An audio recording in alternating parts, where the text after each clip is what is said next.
Okay, so nakabit na natin. Subukan naman natin ngayon yung tibay ng side pannier. So kanina tiningnan natin yung tibay ng ng top box bracket. So tanggalin natin yung side stand, patulong tayo dun sa owner. Then subukan natin ulit daganan. Okay? Sige, pasakyan natin.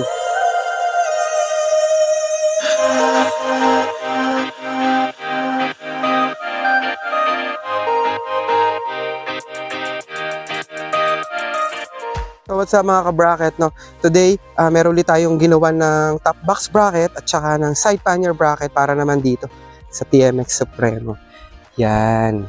Okay, so ito pan-tricycle nga daw, pero para sa amin nga, as previous post namin, lahat ng bracket pwede natin gawan. Depende na kasi sa yan. Kasi sir, nagpagawa siya ng bracket tsaka ng side pannier kasi gagamitin niya to sa mga long ride together with his OBR. Okay, so kung maalala ninyo, ang stock na bracket ng TMX Supremo is meron na talaga. Yes, papakita ko sa inyo dito sa isang video. So ito yung bracket ng stock ng TMX. Okay, so makikita nyo dito, yan, may clear lang siya. Then nakatingala siya, nakaganon siya. Kaya nilagyan ni sir ng kahoy. Okay. Ito yung bracket natin with side pannier para sa TMX Supremo, no, 3rd gen o 150. Ayan siya. Okay, so ayan. Ayan. So pwede nga bracket lang. Ayun lang. So kapag umorder kayo ng bracket lang, ito lang siya.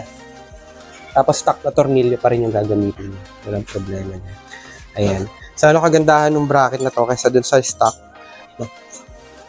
Mas mahaba na siya, tsaka hindi siya pa tungo. Kasi may clear stock bracket ng TMX Supremo. Medyo nakatingala siya. So ang tendency, yung box, nakatingala. No? So this time, gumawa tayo ng bracket na hindi siya nakatingala at medyo mahaba. So yun yung top box bracket ng TMX Supremo. Medyo maikli. So maikli siya. At ang pinaka-complaint talaga ni sir is yung nakatingala yung bracket niya. Okay. So this time, gumawa tayo ng bracket na hindi nakatingala at medyo mahaba. So magkakaroon ng extra spasyo yung OBR during the travel. Syempre mas maginhawa. Yan. So yan yung top box bracket natin. Gawa ni Jaycom bracket. Syempre, so meron na rin siyang center plate. Syempre, meron na rin tayo dito center support. Mas pinalaki natin, mas pinakapal yung center support natin kaysa dun sa stock. At ito yung dulo. So open lang din siya. Okay? So yan, ganyan itsura niyan. So dito, sa ginawa natin na to, pwede din siya ulit na side pannier attachment. So ibig sabihin, kapag hindi mo kailangan ng inyong side pannier, pwede mong alisin anytime. So that's why meron na siyang abang na butas. Yes, yan lang yung nag-iba sa kanya. Okay, so tara, kabit na natin muna itong top box bracket para sa TMX. So yun, tanggalin muna natin itong upuan, syempre para ma-access natin yung tornilyuhan. Okay, so nabuksan na natin yung mga tornilyo, na-access na natin yung tornilyuhan. Okay, kakabit na natin yung ating gawang bracket. So dito, guys, gagamitin nyo pa rin yung stock na tornilyo. Ito. Okay, so hindi naman kasi nagbago yung when it comes sa height, kaya walang problema. Okay, pag napakapit mo yung thread, yan, sikipan mo na. Nakabit na natin yung bracket natin. So ayan, tingnan nyo yung forma niya. So yung stock kasi, okay, so patusok kasi siya. So this time, gumawa tayo ng bracket na hindi naman kataasan, then hindi siya nakatusok, nakaganyan, pantay lang siya doon, at the same time, mahaba. So magkakaroon ng malaking spasyo si OBR mo, okay, kapag uupo siya dito sa likod mo. Okay, so this time, try natin ngayon kung matibay yung bracket na ginawa natin. Tara, subukan natin daganan.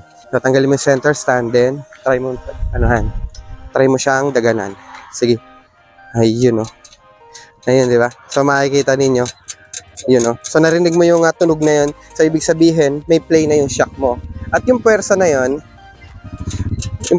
yung paggalaw ng shock na yun, ay yung force na nagkakaroon dahil sinasakyan mo ng load yung motor mo. So kita nyo, tibay ng bracket natin. Okay, so yun lang. Kabit naman natin yung ating side pannier. Ito na, magkakaalaman na. Okay, so ayan. So pag nilagay na natin yung center support natin at saka ditong side support, saka yung first stem natin dito, this time lalagay na natin yung ating pinaka-frame.